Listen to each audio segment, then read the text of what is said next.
우선 저에게 이런 과분한 잠을 주셔서 정말 감사드리며 영광으로 생각하고 있습니다. 앞으로 이 상에 어울릴 수 있는 그런 법조인이 되도록 더욱 열심히 연구하고 사회적 약자들에게 조금이라도 보탬이 될 수 있는 법조인이 되도록 노력하겠습니다. 제가 대학 1학년 때는 아무것도 하지 않고 그냥 할 일 없이 보내는 먹고 대학생 중 하나로 살아가고 있었습니다.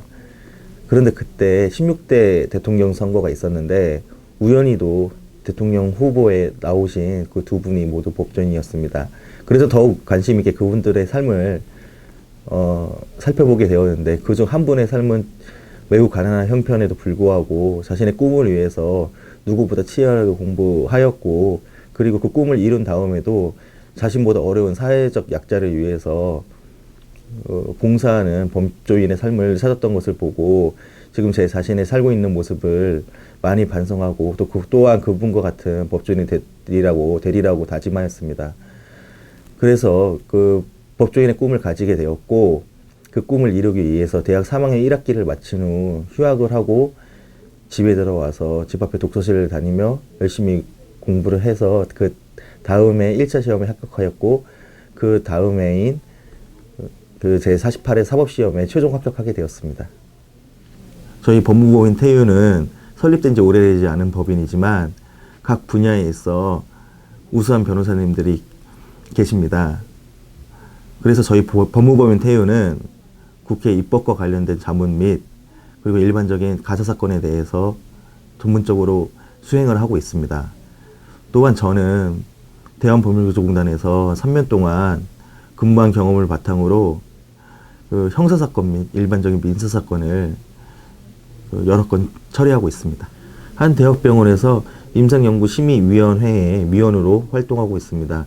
임상연구심의위원회는 각 의료인들이 진행하는 신약 개발이나 신치료기술 연구에 대해서 심의안이 올라오면 그 심의안이 법률적으로 문제가 있는지 여부를 검토해서 그 의견을 심의안에 반영시켜 그 가부를 결정하게 됩니다. 또한 이전엔 그 대한변호사협회의 사법인권 소위원회의 위원으로 활동을 하였는데 그 소위원회에서 여러 인권 문제들에 대한 심도 있는 연구를 수행하였습니다.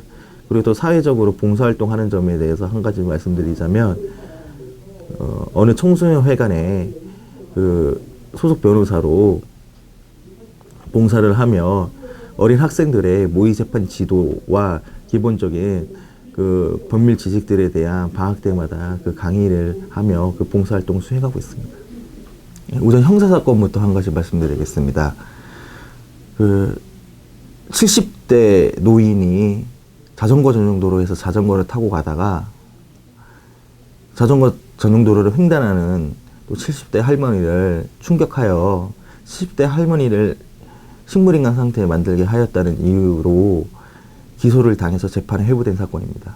그런데 이 70대 노인은 그 할머니를 자전거로 친 적이 없다고 주장하고 있고, 검찰은 자전거를 쳤다고, 그래서 이 할아버지 때문에 이 할머니가 큰 상해를 입어서 식물인간 상태에 빠졌다고 주장하였던 그런 사건이었습니다.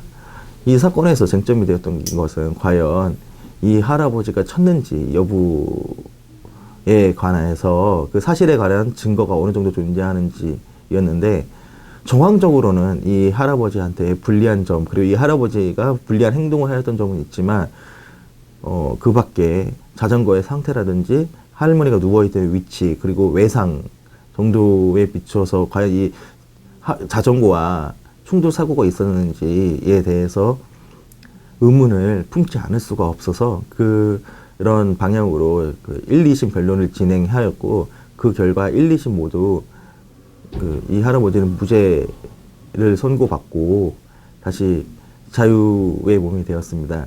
이 사건이 이 할아버지한테 중요한 점이 뭐냐면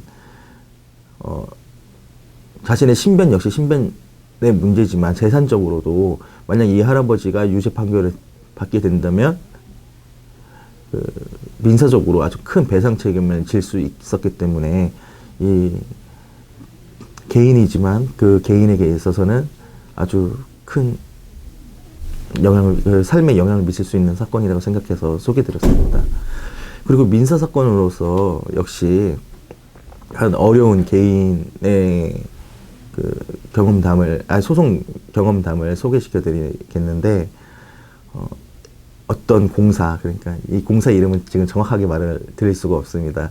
어떤 주택공사가 자신이 주택공사가 어려운 서민들을 위해서 임대하고 있던 임대주택에 대해서 이 임대주택에 거주하는 임차인이 딸 명의로 전세를 끼고 조그마한 원룸 하나를 취득하였다는 그런 이유로 주택 소유자로 볼 수 있으니 그 건물에서 나가라고 명도소송을 한 사건입니다.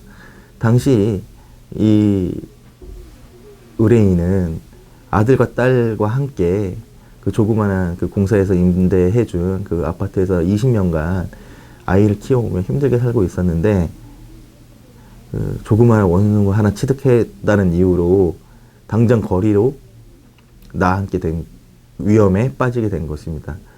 물론 주택 공급에 관한 규칙을 살펴보면 임차인 및 임차인의 세대원이 그 주택을 취득했을 경우에 임대인은 계약을 해지할 수 있다는 규정이 있어 임대인의 주장이 전혀 틀린 것은 아니었습니다.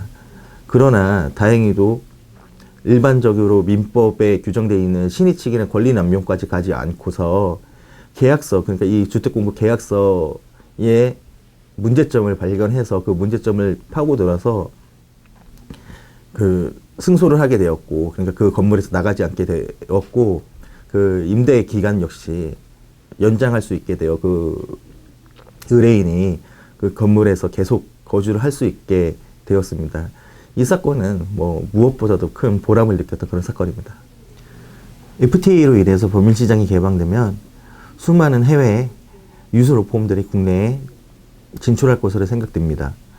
그렇게 되면 그 해외 유수 로펌들이 국내 좋은 변호사들을 고용해서 더 국민들에게 질 좋은 서비스를 할 가능성이 있고, 기존 국내 로펌들도 이에 대응하기 위해서 더욱 열심히 연구하고 발전해서 전체적인 법률시장의 질이 좋아질 가능성도 충분히 있습니다.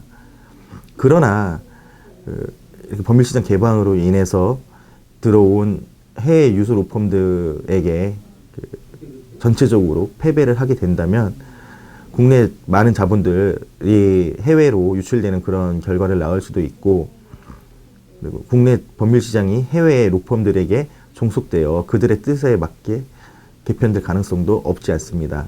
그래서 저희 국내 변호사들, 저를 비롯한 국내 변호사들은 이전에 독일의 법률시장 개방으로 인해서 영미 로펌들에게 그 시장을 뺏긴 결과를 보면서 왜 그랬는지에 대한 문제점을 찾아 분석하고 이에 맞는 대응책을 세우고 있습니다. 그리고 개인적으로는 법률 연구를 끊임없이 계속 매진하고 있으며, 또한 외국어 공부 역시 게을리하지 않고 있습니다. 저는 어떤 특정 분야를 전문적으로 수행하는 그런 스페셜리스트가 아니라 민사, 형사 및 가자, 행정까지 광범위하게 다루는 제너럴리스트입니다. 지금 변호사 수가 현재에도 예전보다 급증해서 예전만큼 변호사가 부와 명예를 누리기는 불가능해졌습니다. 그리고 앞으로는 변호사 수가 더욱 급증하여 지금보다 더욱 시장이 어려워질 것으로 생각되고 있습니다.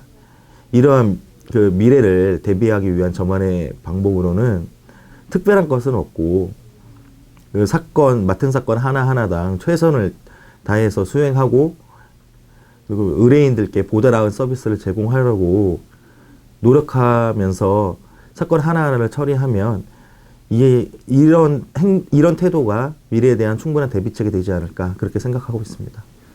제가 고시 공부할 때 어떤 교수님의 문제집에서 감동받았던 문구가 하나 있었습니다.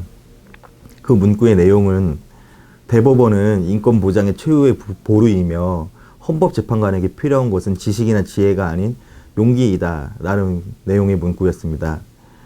고시 공부할 때 힘들 때마다 이 문구를 보며 이러한 법조인이 되어야지라고 되뇌었습니다.